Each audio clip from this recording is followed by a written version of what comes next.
Hello, this is part 4 of 4 sessions in our virtual inset day, and I'm David Wells. Thanks for tuning in.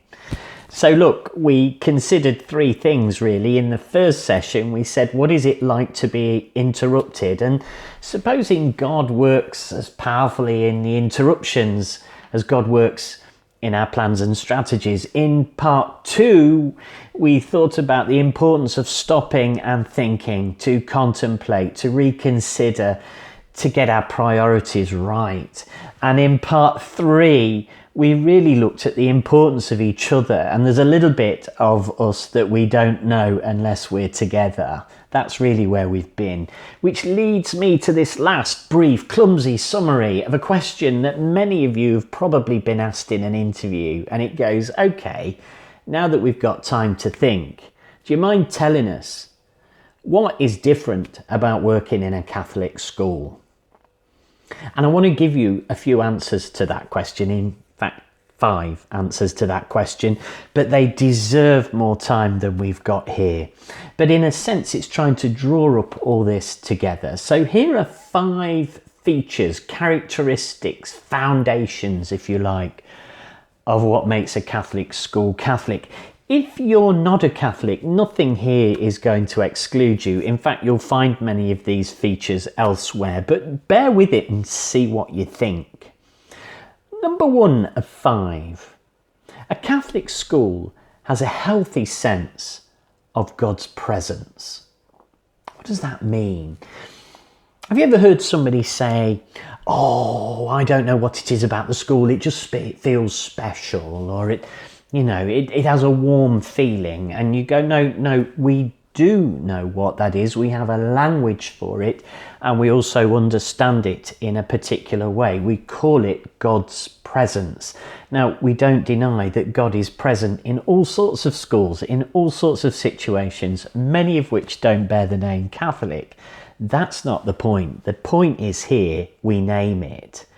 In Psalms, it's the book of Psalms, we read, awe of the Lord is the beginning of wisdom. It's just a kind of way of reading normality. And it says, this is Carl Jung, really, written above his door, and it said, bidden or unbidden, God is present.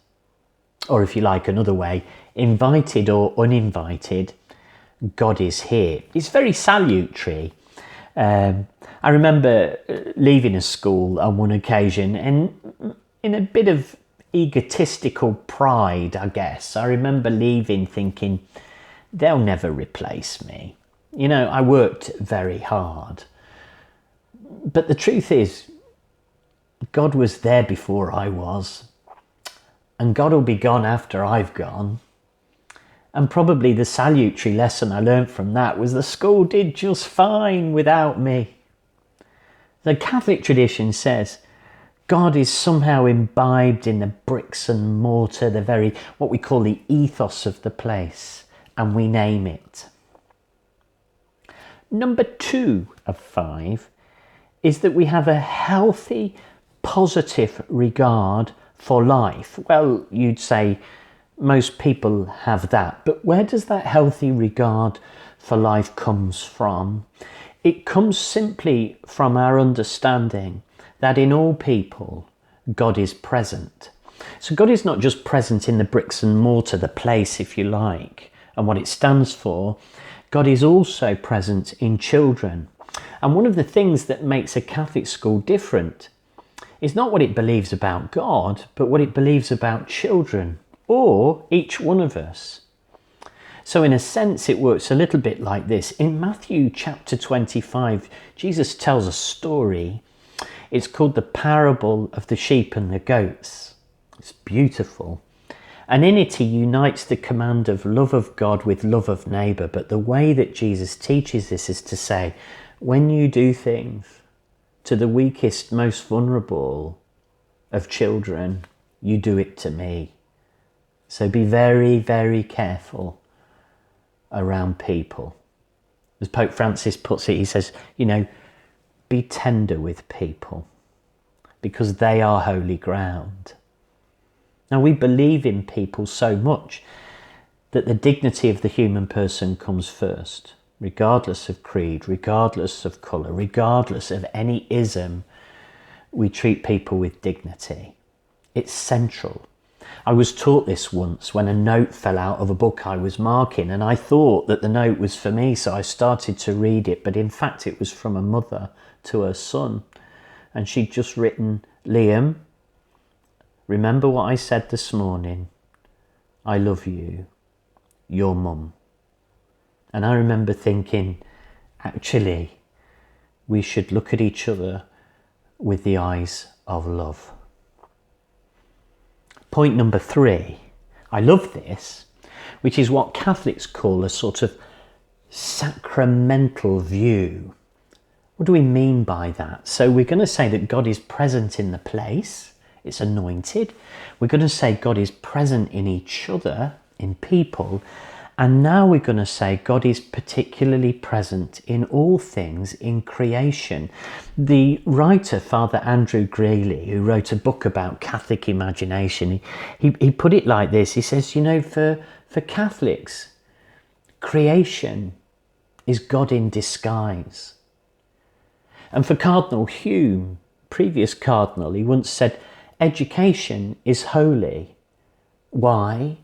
Because anything that is good or true or beautiful points to God. You can't teach anything that doesn't reveal who God is. Now that means that God's not confined to the RE curriculum. It's the wisdom of Shakespeare. It's the artistry. It's the music. It's the languages. It's the science that's taught in the schools that reveal the vastness of God. And then, of course, the church offers some particular sacraments, but notice again how it uses the ordinary and the everyday: bread, wine, oil, garments, candles, water. So what happens here is the church points to a very fundamental feature, is that creation itself is imbibed with the presence of God. So we treat creation and we treat the world and we treat each other with mercy. It's gorgeous in a sense, and it leads to another way of thinking. By the way, it's why people who really get this pick up litter. Because you say, you know something? We value each other and we value creation enough to tidy up. Point number 4, being in a Catholic school is going to lead to a healthy sense of purpose. You know, that we are born to grow and to change the world. So Catholic school has a sort of really strong sense of mission. The last 3 popes, Pope Francis, Pope Benedict and St. John Paul II have all taught something very similar. They've said mediocrity is not good enough. We weren't born for mediocre. We weren't born for, well, let's just leave it at that. We were born for mission, for purpose, for fulfillment. Now, other schools would say that's true, of course, but we name the source, the reason, and it comes from a conviction that we were born not just for ourselves, but for what the church calls its social teaching. We were born to transform the world, to give the dignity we've received to other people. Any gift we receive is not for us, it's for someone else. And that's our mission, really, in a sense.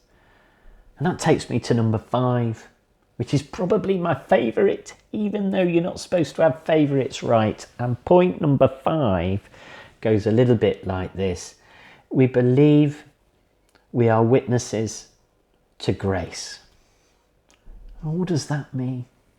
It goes a little bit like this. Have you ever come across yourself feeling, I'm not worthy, or how did I get here? Or all this sort of religious stuff, you know, I just don't even think like that, or I should be a better person. And you go, whoa, stop right there. A theology of grace runs through a Catholic school and it works like this. nothing you can do can make God love you more. And nothing you can do can make God love you less. The skill is to accept who you are and begin to look to change. Pope Francis said the biggest risk to this is to become like a parked car. It sort of knows what it is, but it doesn't know what it's for. Well, the purpose of our lives is to find out who we are and to be that person authentically, and that will bring about change. I suppose when I think back, it's very tempting to think that you're not good enough, you're not worthy, you're not holy enough, you're probably not clever enough, and the answer to all that is probably yeah, you're none of those things. But it's almost like get over yourself. We say it in the Mass in a sense a little bit when it comes out like this: Lord, I'm not worthy that you should enter under my roof. These are the words of the centurion speaking to Jesus. I'm not worthy, really, I know that. But this is about you and what you can do, and I make myself available to you. It's a theology of grace. Lord, I come here weak and stupid as I am, but actually I also know that you're a good God. Help me to be the person you wanted me to be from the outset. I love that. Lord, I'm not worthy. I've met lots of people who fall into the trap of thinking they should be cleverer or holier. And actually you go, no, I'm afraid we're all a bit found wanting. I'm very reassured by Pope Francis, who during the decision for him to become a pope realised during the voting that he was in fact to become the next pope. And his first words after being invited to the chair of St. Peter was to say, I am a sinner, but I trust in the infinite mercy of God. This is a theology of grace. We depend on God's power and we call upon God to help us to be better than who we are. It means that there's room for all of us. No matter how religious or holy you're feeling, come and be part of our Catholic school again.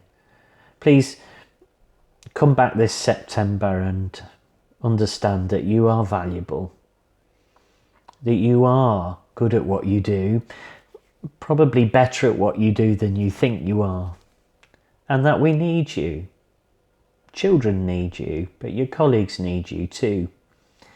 It all sounds very glib and easy to say, but we look forward to an opportunity to become yet again a vibrant, exciting school where the dignity of everybody is recognised and children, staff, parents, local parishes flourish because people understand where to go for help. I want to say thank you for these 4 sessions. I hope you've enjoyed them. I hope they've enabled you to step back before you climb back into that hamster wheel and start running again. So forgive me, a last question for a last session, which is, of all the 4 brief sort of 10-minute videos, what struck you the most? Anything? What's helped you? What have you heard that you want to think about some more? If you like, what was the spoonful of honey in all of these talks? And just have a conversation with each other. Before it all goes crazy again, whatever happens, make sure that you have an opportunity at least to talk to each other as human beings before you climb back onto that professional ladder that is part of our lives. Thanks for listening. Thanks for considering. I look forward to seeing you soon. Goodbye and God bless. Bye.